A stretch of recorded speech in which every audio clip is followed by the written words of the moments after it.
capítulo 3, versículo 16 e 17, a palavra de Deus diz assim: batizado Jesus, saiu logo da água, e eis que se lhe abriram os céus, e viu o Espírito de Deus descendo como pomba vindo sobre ele. E eis uma voz dos céus que dizia: este é o meu Filho amado, em quem me comprazo. Capítulo 4. A seguir foi Jesus levado pelo Espírito ao deserto para ser tentado pelo diabo. E depois de jejuar 40 dias e 40 noites teve fome. Então o tentador, aproximando-se, lhe disse: se és filho de Deus, manda que essas pedras se transformem em pães. Jesus, porém, respondeu: está escrito, não só de pão viverá o homem, mas de toda a palavra que procede da boca de Deus. Então o diabo o levou à cidade santa, colocou-o sobre o pináculo do templo e lhe disse: se és filho de Deus, atira-te abaixo, porque está escrito, aos seus anjos ordenará a teu respeito que te guardem, e eles te sustentarão nas suas mãos, para não tropeçares em alguma pedra. Respondeu-lhe Jesus: também está escrito, não tentarás o Senhor teu Deus.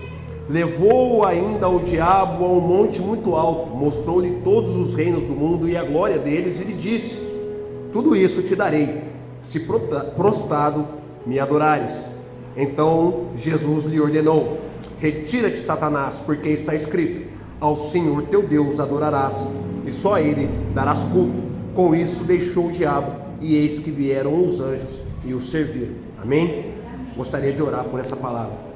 Senhor Deus Pai, mais uma vez, Pai, sou grato a Ti por poder estar aqui em comunhão com esta igreja, com os meus irmãos. Obrigado, Senhor, pela responsabilidade a qual o Senhor tem me incumbido aqui nesta casa. Que nesta noite não seja diferente, Pai. Que os meus sentimentos, Pai humano, não venha querer se sobrepor à Tua vontade de pregar o Teu Evangelho, a Tua palavra. Que o Senhor venha usar-me como ferramenta, Pai, como um instrumento em Tuas mãos, para que seja lida a Sua mensagem, Pai, para que o Senhor fale com a Tua igreja, para que o Senhor fale comigo, assim como o Senhor já vem ministrando no meu coração. Venha tratar comigo, Senhor, venha tratar com os meus irmãos, venha tratar com a Tua igreja nesta terra, Pai, porque sabemos que o Senhor é um Deus bom e zeloso, e o Senhor cuida daqueles que o amam, que Te adoram, daqueles que servem ao Teu propósito. Então, em nome de Jesus, ó Pai, fale com a igreja aquilo que realmente necessita ser falado. Fale comigo, Senhor, fale conosco, pois nós estamos aqui para aprender mais de Ti, para que o Senhor venha nos dar sabedoria, para que o Senhor venha nos ensinar, Pai. Então, em nome de Jesus, Pai, faça aquilo que lhe apraz nesta noite. Assim eu te louvo, te peço e já te agradeço, em nome de Jesus. Amém? Amém? Amém. Glória a Deus. Irmãos, um preço a ser pago. Jesus, ele entendeu, ele entendia, ele compreendia o seu chamado. Jesus, desde criança, desde muito novo, ele já sabia que ele estava nesta terra para um propósito, para que nele fosse cumprido todas as coisas, todas as promessas de Deus.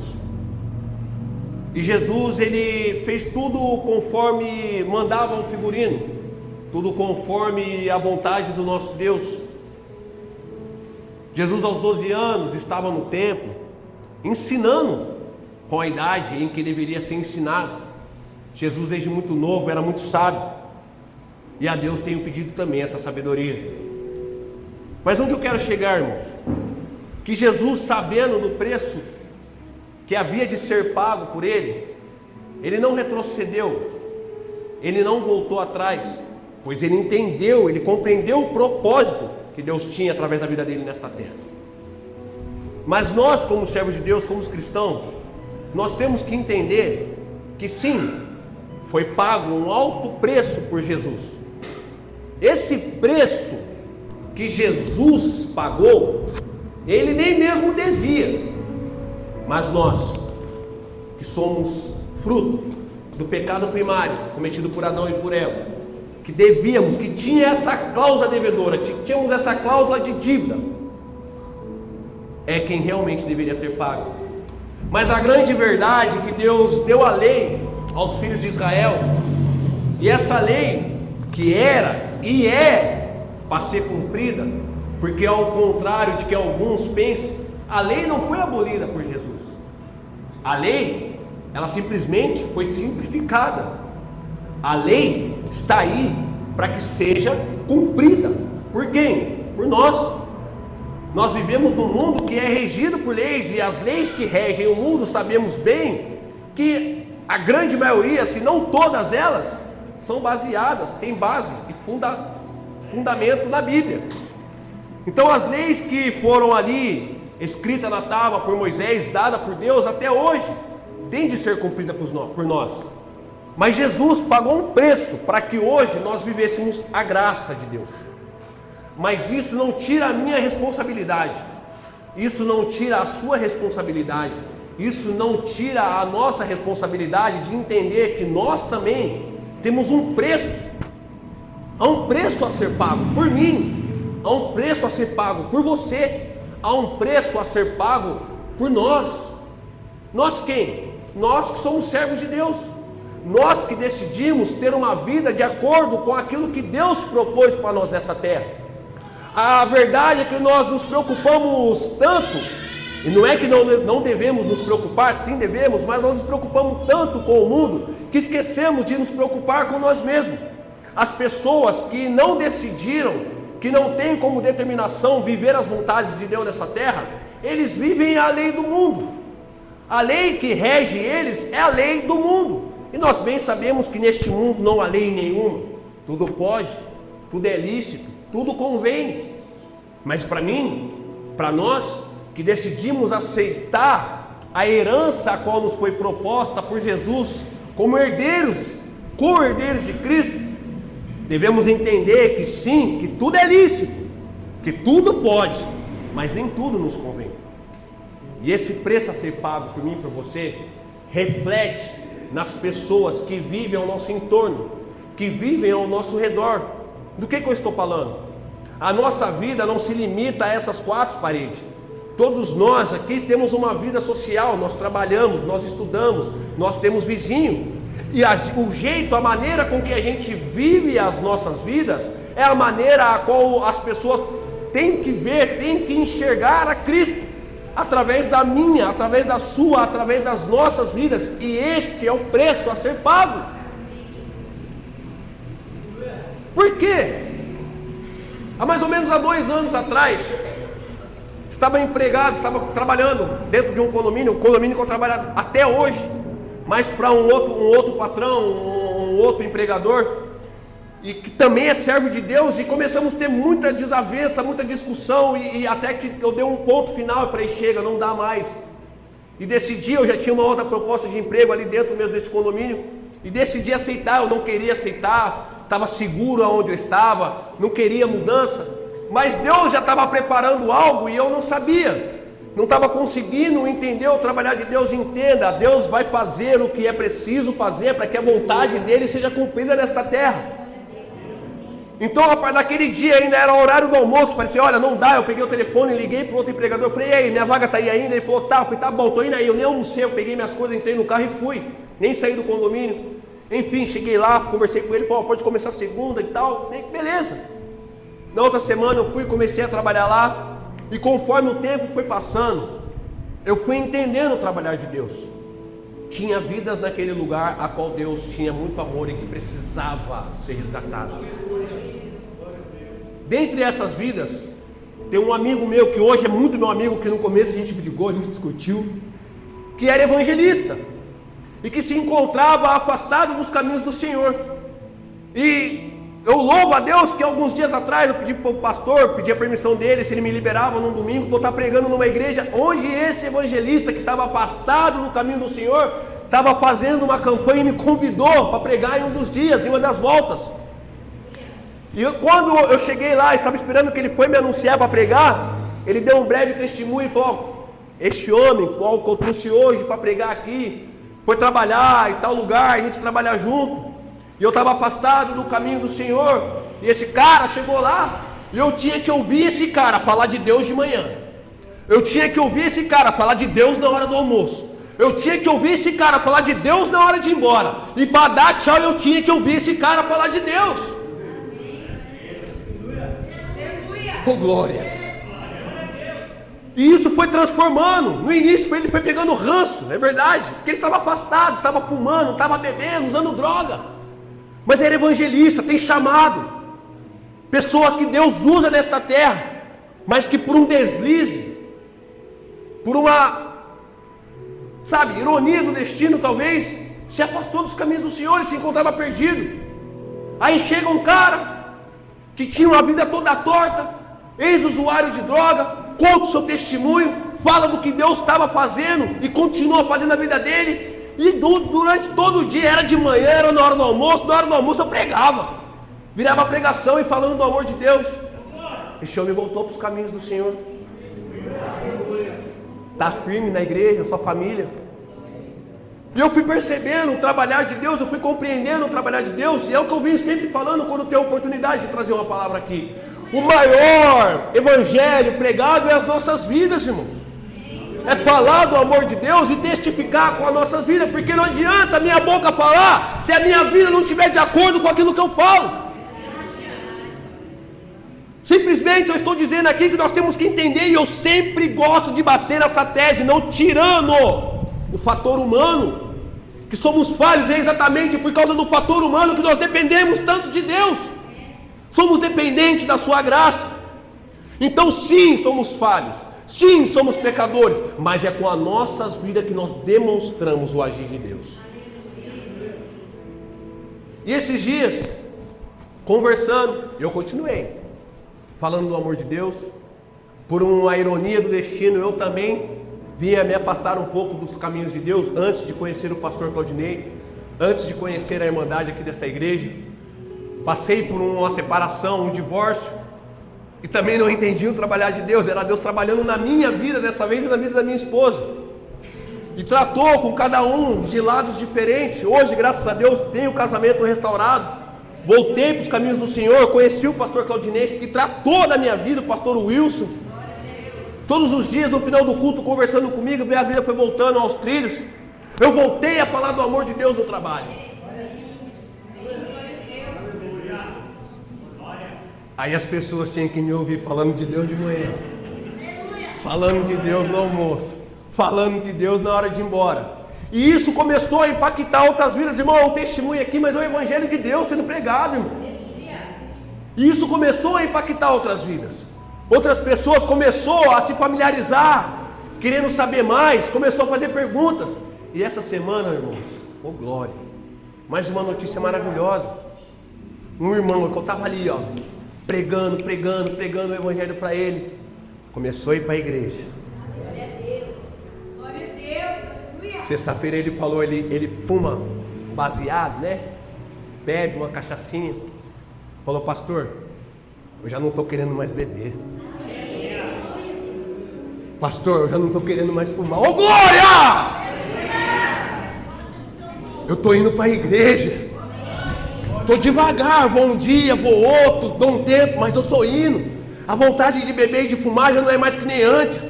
Ora pela minha vida, pastor. Apresenta a minha família. Ora pelo meu relacionamento, para que Deus restaure o meu relacionamento. Você tem fé? Você crê que Deus é capaz de restaurar o seu relacionamento? Eu creio. Se Ele fez na minha vida, Ele faz na sua também.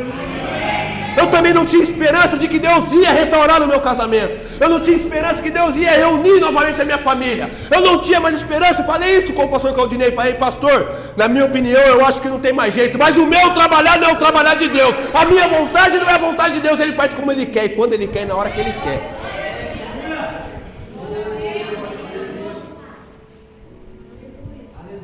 Só que nós temos que entender que fazer a vontade de Deus, que está nos caminhos de Deus, não pode, não deve e não é de qualquer jeito. A gente hoje tem um acesso extraordinário às mídias sociais. A gente tem contato com o mundo inteiro através de um celular, de um tablet, um computador, uma Smart TV, não importa. E eu falo de mim, eu vejo diversos ministérios sendo abertos. Gente, é uma coisa que vocês vão me ouvir falando muito, não falando mal de outros ministérios. Não estou aqui para criticar ministério nenhum. Não estou aqui para criticar ministério alheio, católico, cristão. Não. Mas a gente vê, eu acredito que vocês também vê, várias igrejas sendo abertas, vários ministérios sejam abertos, que bom, que bom. Mas com qual finalidade? Quais são as diretrizes que esses líderes estão tomando?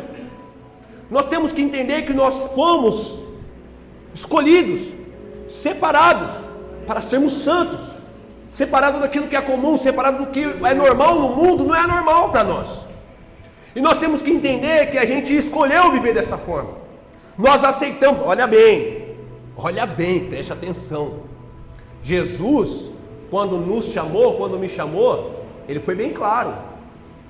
A palavra de Deus ela é clara, ela é bem específica. Olha, vocês querem vir após mim? Eu não faço acepção de ninguém. Vinde a mim todos os que estão cansados e sobrecarregados, e eu vos aliviarei. A verdade é essa. Jesus, Deus, Ele nos aceita do jeito que nós estamos, mas não para continuar da maneira que estamos. Jesus te aceita do jeito que você está, mas não para continuar a viver da maneira que está. Jesus, Ele me chama, Jesus, Ele te chama para ter um novo nascimento, e Ele deu exemplo. Um homem que nasceu sem pecado, não nasceu da forma comum do nascimento dos homens, não foi concebido da maneira normal, natural das coisas, foi concebido pelo Espírito Santo de Deus, para que fosse quebrada todas as correntes a qual o inimigo tinha sobre a minha e sobre a tua vida. Ele seguiu todos os passos à risca, toda a vontade de Deus foi seguida. Ele deu como exemplo o batismo do arrependimento, sem ter do que se arrepender. Oh glória! Para que eu e você tivéssemos um professor, tivéssemos um exemplo a seguir, que é Jesus. Ele lavou os pés dos seus discípulos para demonstrar a humildade e disse: se eu, sendo mestre, faço isso, fazei vocês também. Um homem que não precisava me provar nada, me deu a maior demonstração de amor, porque ele disse: olha, eu dou a vida pelos meus amigos. E esse é o preço a ser pago, irmãos. É dar as nossas vidas por amor daqueles que ainda não conhecem, não conheceram o amor de Deus. Como assim dar a minha vida? Sim, negando, rejeitando a maneira comum deste mundo viver, negando as delícias, as vontades que são nos oferecidas todos os dias, falando não para o diabo, falando não para o pecado, não para os manjares e os prazeres. Para Jesus foi oferecido tudo o que não é oferecido hoje a mim e a você. Foi oferecido reinos, foi oferecido comida. Ele rejeitou. O inimigo tentou persuadir o nosso mestre a aceitar as riquezas desse mundo, e é isso que ele faz comigo e faz com você hoje. Tentando tirar o foco, tentando mascarar a verdadeira intenção dele, que é te aprisionar junto com ele no fogo eterno do inferno. Porque para ele não tem mais jeito, não há mais solução. E ele tenta te enganar, tenta me enganar, tenta me colocar em dúvida, tenta te colocar em dúvida quando as coisas parecem não estar dando muito certo. Aí ele quer colocar em dúvida a certeza que você tem dentro do seu coração, a certeza que eu tenho dentro do coração, que somos filhos de Deus. E nem todos são. Somente aqueles que decidiram aceitar Jesus. Está lá em João 12. Mas ele tenta te enganar e fala: olha, se você é mesmo filho de Deus, por que você está passando por essa situação? Por que você está passando por esse momento de desemprego? Porque, se você é filho de Deus, por que Ele permitiu que a sua empresa chegasse ao ponto de quase falir? Porque, se você é filho de Deus, Ele permitiu que o seu casamento estivesse do jeito que está. Afinal, você é filho de Deus. Não foi para ti que Ele prometeu tantas e tantas coisas? O diabo, ele é astuto, irmão. O jogo dele é esse. é te confundir, é me confundir, fazer a gente acreditar que sim, que realmente, olha, calma aí, parando para pensar desta forma, acho que tem alguma coisa errada aí. Se Deus é tão bom, por que Ele permitiu isso, né? Só que aí a gente se esquece, novamente eu volto à questão do fator humano. A gente se esquece que na nossa vida nós temos o poder de decisão. A gente se esquece que eu e você, nós decidimos e escolhemos os caminhos que a gente quer seguir. Nós fazemos escolhas e quando as consequências dessas escolhas vêm, a gente quer culpar Deus. Péssimas escolhas atraem péssimos resultados. Ah, mas eu adoro Deus. Eu estava falando de outros ministérios que estão sendo criados, que cada vez mais aparecendo ministérios. Hoje nós somos o maior celeiro cristão evangélico do mundo. Ultrapassamos Estados Unidos, ultrapassamos Coreia, sabe? Mas nós temos que tomar cuidado com isso. Como eu dizia, a questão das mídias sociais. Esses dias eu vi um vídeo, um pastor com alguns jovens atrás, um pastor bem trajado, com terno, gravata. Por isso que eu digo, irmãos, a vestimenta não quer dizer nada. Ela faz toda a diferença. Que a pessoa que serve a Deus, ela tem um pudor, né? Ela sabe se portar. Mas o pastor com os jovens atrás, e no título estava assim: quando o pastor decide apoiar e se envolver com os jovens da igreja. Vai vendo. Aí tocando um louvor, e esse louvor foi mixado num funk, e o pastor começou a fazer a dancinha de funk junto com os jovens. Eu costumo passar por esses vídeos indiferente, sabe? Porque tem o que falar, né, gente? O pastor fazendo passinho de funk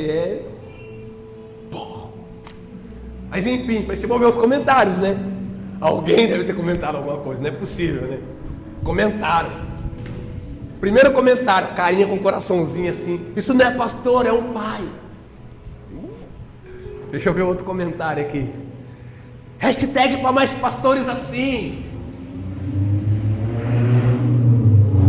Falei, eu não vou comentar. Mas coçou quando eu vi o terceiro, mas não dá, vou ter que comentar. Eu comentei no vídeo, foi: e por se esfriar o amor de muitos, vocês escolherão líderes para si mesmos. Líderes que vão de acordo com as vontades sombrias dos seus corações. Vão eleger líderes para si que concordem, sabe? Que são coniventes com o erro. Mas não importa a maneira com que eu adore ao Senhor, o importante é adorar. Será? Será que o importante é adorar? Não importa a maneira? Levíticos.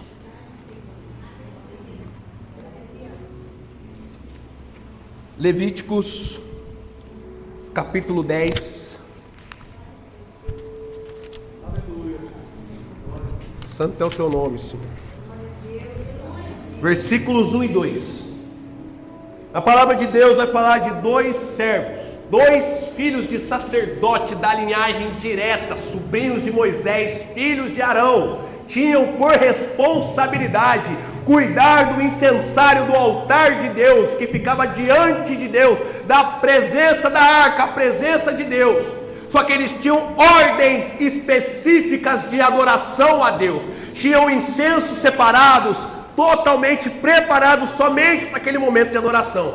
Aí Nadab e Abiú, belo dia, os dois bonitão, vamos adorar? Vamos adorar a Deus? Abiú, vamos sim, o que a gente vai fazer? Não sei, pega o seu incenso ou pega o meu, vamos lá, né? Taca fogo no incensário e vamos ver que bicho dá.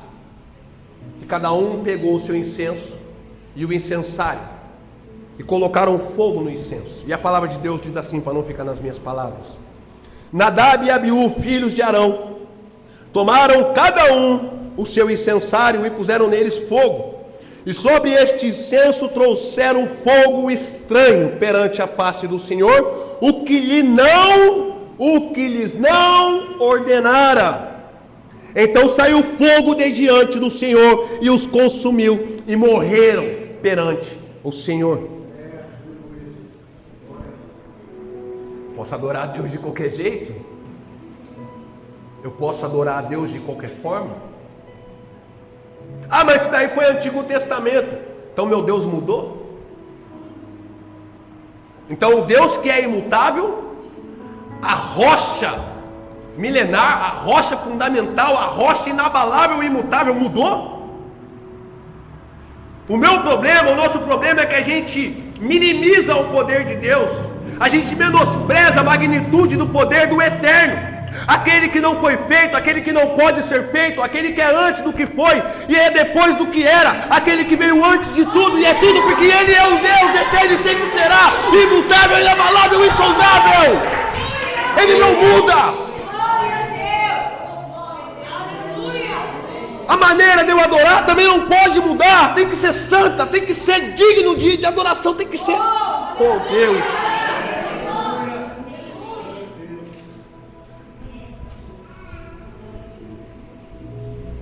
Mas amém. Mas Deus, Ele está preocupado com o meu coração, né? Não importa o jeito que você vive, você pode ter uma vida colorida, do arco-íris. Deus está preocupado com a intenção do seu coração, a sua boa intenção. Vamos ver? 2 Samuel, capítulo 6. Capítulo 6, versículos 6 e 8.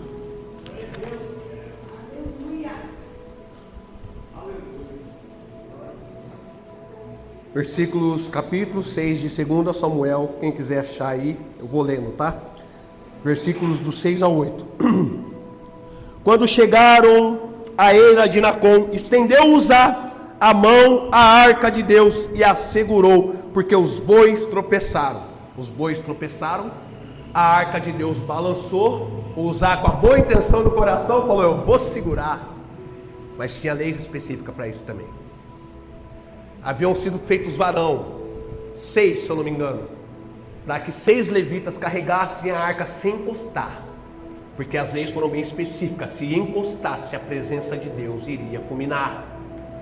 Porque Deus é santo, Deus, Ele ama o pecador, mas Ele abomina o pecado. E nós temos que compreender que ainda vivemos num corpo corruptível, que aceita a corrupção. E enquanto nós vivemos neste corpo, nós estamos sujeitos ao pecado. E Deus, Ele quer se aproximar de nós, mas quanto mais Ele se aproxima, mais a gente enxerga a sujeira que é em nós. E se nós realmente encostar na presença de Deus, o que será de nós?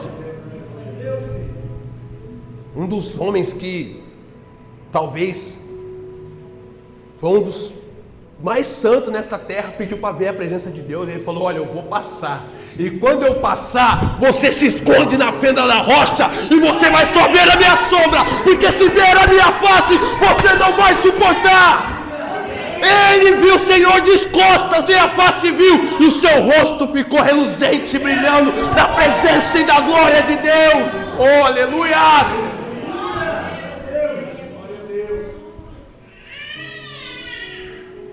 Então a ira do Senhor se acendeu contra Uzá, e Deus o feriu ali por essa irreverência, e morreu ali junto à arca de Deus. Desgostou-se Davi, porque o Senhor irrompera contra Uzá, e chamou aquele lugar Pérez Uzá. Pérez Uzá, a transgressão de Uzá, o erro de Uzá, o pecado de Uzá, a boa intenção de Uzá. Só que sejamos claros, sejamos justos. O erro começou bem antes disso acontecer. O erro já começou quando Davi foi buscar a presença de Deus, porque a presença de Deus não se busca de qualquer jeito, porque tinha leis específicas para levar a arca, tinha leis específicas para carregar a arca. Davi resolveu ir buscar a arca numa carroça, Davi resolveu buscar a arca com carros de boi. Então a maneira com que Davi foi buscar a presença de Deus já estava errada. Por consequência disso, um homem perdeu a sua vida. A maneira com que eu e você buscamos a Deus, a maneira com que nós vivemos na presença de Deus, isso reflete diretamente na vida do próximo, para o mal ou para o bem. Quero encerrar. Acho que nem vai dar para trazer tudo, irmãos, mas Vou tentar concluir até onde Deus me der. Então nós temos que entendermos que tem um preço a ser pago. Que independentemente de Jesus ter pago um alto preço por mim e por você, ainda há um preço a ser pago. A graça é a graça, mas não é de graça. Senão Jesus não falava: vem, pode vir depois de mim. Mas aquele que quer vir após mim, negue-se a si mesmo. Se eu tenho que negar a minha própria vontade para servir Jesus, meu irmão, eu estou pagando um preço, há um preço a ser pago. A verdade é que nem sempre eu quero pagar esse preço. A verdade é que eu só quero pagar esse preço até onde me convém. Ó Senhor, eu pago o preço, mas até aqui. Aí Jesus fala assim para mim: então, beleza, legal. Então eu vou com você até aqui. Mas quando chegar naquele portão, alguns vão entrar, você vai ficar. Então você quer ir com Jesus até o final? Ou quer ir com Jesus só até uma parte do caminho? Eu quero ir até o final.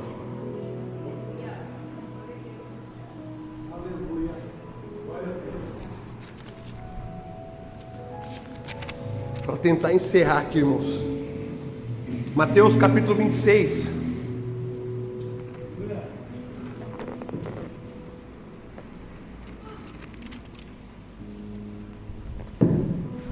Glória a Deus.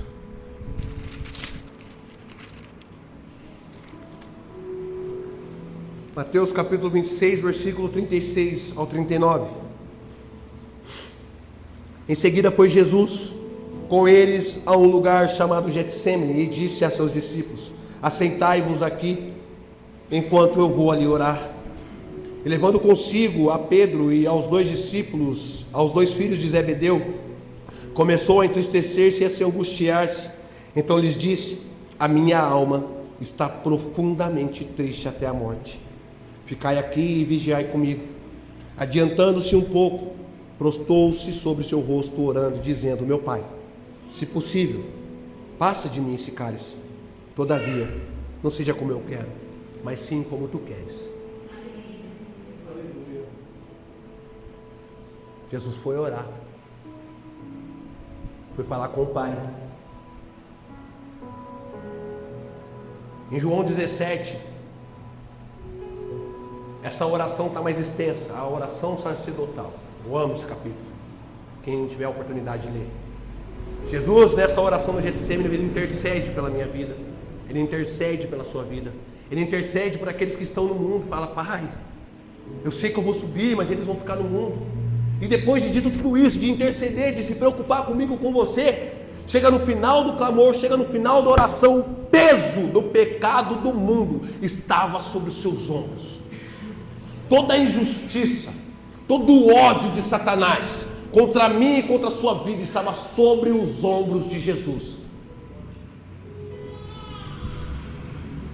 E naquele momento, Jesus estava tão sujo, sem nunca ter tocado em sujeira alguma. Jesus se sujou por mim. Jesus se sujou por você. Ele literalmente rolou na lama por mim e por você. Se fez maldito. Eita Deus. Começou a suar gotas de sangue. Começou a chorar.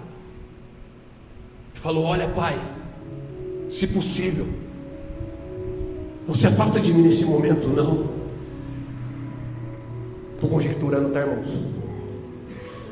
Eu sei que neste momento, Pai, eu estou tão sujo, tão podre, que o Senhor não pode se aproximar de mim.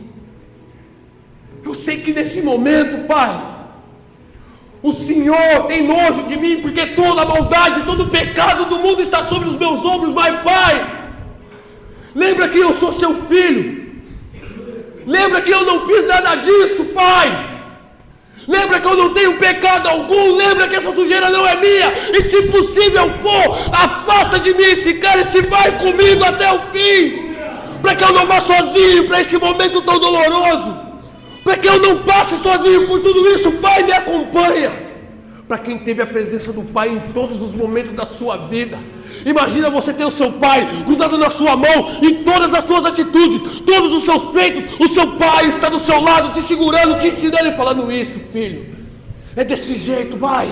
O Pai está com você, e no momento que você mais precisa, no momento de maior solidão, de maior angústia da sua vida, o seu Pai vira as costas para você e te olha com olhar de desprezo, ou melhor, nem te olha, não consegue te olhar porque você está tão sujo. Essa foi a sensação de Jesus, sabendo que o Pai não podia se aproximar, e pediu que fosse possível passar dele esse cálice. Mas o último ato de obediência, não o último, mas um dos últimos atos de obediência, ele diz: contudo,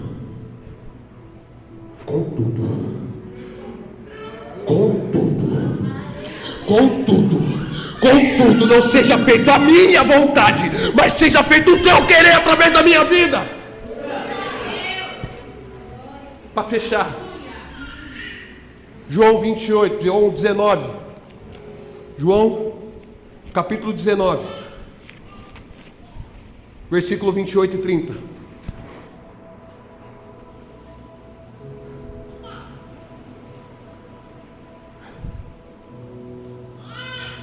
Depois, vendo Jesus que tudo já estava consumado para se cumprir as Escrituras, disse: tenho sede.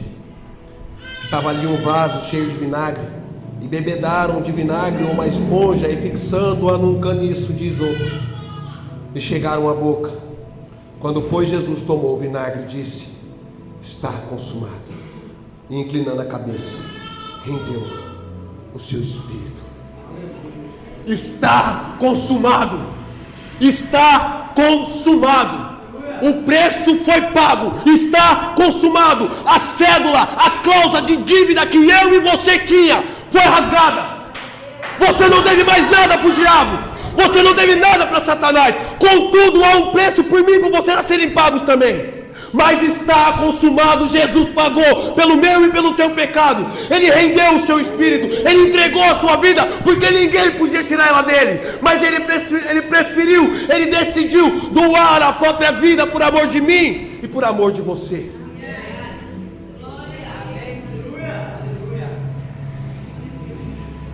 Tudo isso foi feito para que nós tivéssemos uma oportunidade. E sabe o que a gente faz com essa oportunidade todos os dias? A gente se faz de Judas e vende por 30 moedas. Forte, né, irmãos? Forte, né? Está me chamando de traidor, ou pregador? Sim, estou me chamando de traidor. Porque é isso que a gente faz quando a gente decide viver conforme as nossas próprias vontades. É isso que a gente faz quando a gente decide fazer do nosso jeito e não do jeito dele. É isso que a gente faz quando o meu eu é maior do que ele. Nós traímos Jesus. Nós vendemos de novo as nossas vidas e entregamos como um dia foi entregue. Mas entenda, se hoje nós tivemos a oportunidade de estarmos aqui para ouvir isso, é porque Deus te ama, é porque Deus me ama, e ainda está de pé a proposta que Ele te fez, ainda está de pé. E se todos nós quisermos ter com Ele uma vida eterna no reino de glória, levanta a mão e dá um glória a Deus e glorifica o nome dEle, porque só Ele é digno de honra e glória. Aleluia. Se eu termino essa palavra em nome de Jesus, e aplauda ao Senhor.